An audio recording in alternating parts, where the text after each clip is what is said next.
Sir एक बहुत ही तगड़ी फिल्म की बात करनी है, भगत सिंह जो आपने की थी। और उसमें आपका रोल सुखदेव, जो आज भी हम ऑफिस में सब लोग बात कर रहे थे और सब लोग बोल रहे थे कि क्या रोल किया था आपने उसमें। हमने आपसे पूछना था क्योंकि वो इतना देशभक्ति से भरा हुआ रोल था। क्या प्रेपरेशन थी आपकी उसमें? जब आपको भगत सिंह जैसी फिल्म दी जाती है और वहाँ पर आपको बोला कि सुखदेव जी का आपको कैरेक्टर करना है, तो इट्स अ ह्यूज रिस्पॉन्सिबिलिटी। हम्म। आप उसमें रत्ती भर भी गलती नहीं होनी चाहिए, जबकि जीते जागते सुखदेव को किसी ने नहीं देखा। हम्म। तो एक आपके लिए एडवांटेज है, किसी ने देखा नहीं है, हम्म। तो आप कुछ भी कर दोगे, किसी को क्या पता चलना है। बट उससे बड़ी बेईमानी और कोई नहीं हो सकती। और किसी ने देखा नहीं देखा, कम से कम आपको तो पता होगा ना कि आपने कितनी कोशिश की या नहीं की। सो सबसे पहला डर तो ये कि यार मेरी तरफ से कोई कमी रहनी नहीं चाहिए, because I have to live with it. बाकी किसी को पता चले ना चले, ज़िंदगी भर मुझे ये एहसास रहेगा कि मुझे मौका मिला था और मैंने पूरी ईमानदारी से वो काम किया या नहीं किया। सो आई थिंक, और ये थैंकफुली मैंने ऐसा सोचा, क्योंकि दैट्स हाउ सुखदेव वॉज। या शायद सुखदेव का कैरेक्टर करने के बाद मेरी सोच में ये बदलाव आया, मुझे नहीं पता।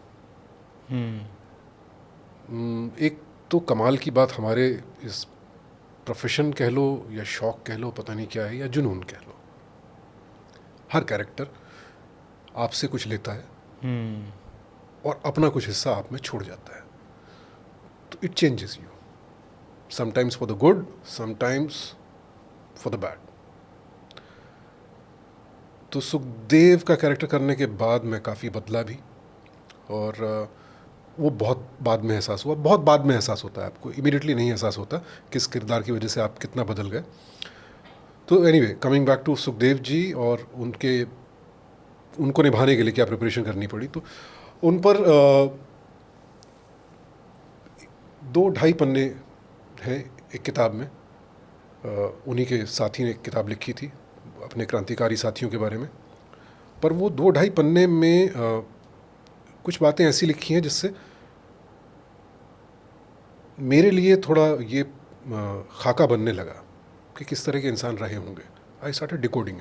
तो वो जो 2-2.5 पन्ने का लेख था वो मैंने पढ़ा। उसमें कुछ बातें थी, पहनावे के बारे में था, कदकाठी के बारे में था, और थोड़ा सा बिहेवियर के बारे में था। तो वो कुछ बातें मैंने गांठ बांध ली, और वहाँ से मेरे लिए ज़रूरी होता है कि पहले उस कैरेक्टर का मूल क्या है, एज इन धुरी क्या है, एक्सेस, यानी what makes that character tick. Him he कहूँगा बिकॉज मुझे मेल कैरेक्टर्स ही मिलते हैं। व्हाट मेक्स हिम टिक। हर इंसान का एक एक्सेस होता है जिसके आसपास वो घूमता है। वो आपका एम्बिशन हो सकता है, वो आपकी सोच हो सकती है, बट वो आपका मूल स्वभाव है। तो इनके बारे में, कपड़ों के बारे में लिखा था कि यूजुअली ये कुर्ता पजामा पहनते थे, and he didn't really care about कि कितना साफ़ है कितना नहीं है। और एक पॉइंट पर आकर के इन्होंने धोती कुर्ता पहनना शुरू किया। अनफॉर्चुनेटली हमारा जो कॉस्ट्यूम डिपार्टमेंट था उसने इन पॉइंट्स पर ध्यान नहीं दिया था उतना।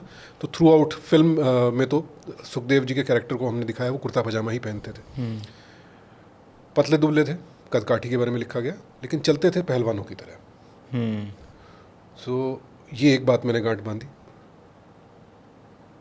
दूसरी बात थी कि हंसते थे तो खुलकर, रोते थे तो खुलकर, अच्छा। और ज़रा सी बात पर। अच्छा। ये दूसरी बात गांठ बांधी। तीसरा, रात को उठ कर के कई बार देखते थे कि बाकी साथियों ने किसी ने कंबल अम्बल ओढ़ा है, ठीक से नहीं ओढ़ा है। ये बात गांठ बांधी। सो मेरे दिमाग में जो खाका उभर के आया वो था एक बेहद ऑनेस्ट और कंपैशनेट आदमी का। क्योंकि जो अचानक खुल करके हंस सकता है और अचानक खुल करके रो सकता है, दैट मीन्स इमोशनली वो बहुत ऑनेस्ट आदमी है। और मैं था बिल्कुल इंट्रोवर्ट, अभी भी हूँ। तो वो एक चैलेंज था कि मुझे वैसा बनना है। तो इंट्रोवर्ट आदमी ये पहचान सकता है कि ये जो काम है ये एक एक्सट्रोवर्ट आदमी का है, ये इमोशनली बहुत ऑनेस्ट आदमी है जो अपने इमोशन छुपा ही नहीं सकता है। करेक्ट। कंपैशनेट है, जो रात को उठ करके देखता है दूसरे ने कंबल ओढ़ा है नहीं ओढ़ा है। बिंदास है, परवाह नहीं है किसी बात की, पतला दुबला है लेकिन चलता है पहलवानों की तरह हवा घेर के। एंड सबसे बड़ा क्लू था जो राजकुमार संतोषी जी से बात हो रही थी और रिसर्च टीम से जब बात हो रही थी कि सुखदेव जी को फांसी क्यों दी गई।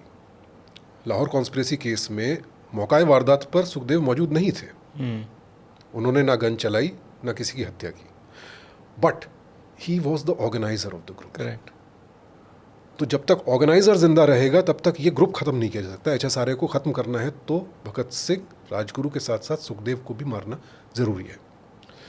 सो इन चीज़ों से एक खाका दिमाग में उतरा कि एक आदमी जो मैनेजमेंट जानता है, ऑर्गेनाइजर है, साथ ही साथ कंपैशनेट है, इमोशनली ऑनेस्ट है, वहाँ से आई cracked the sort of mental makeup of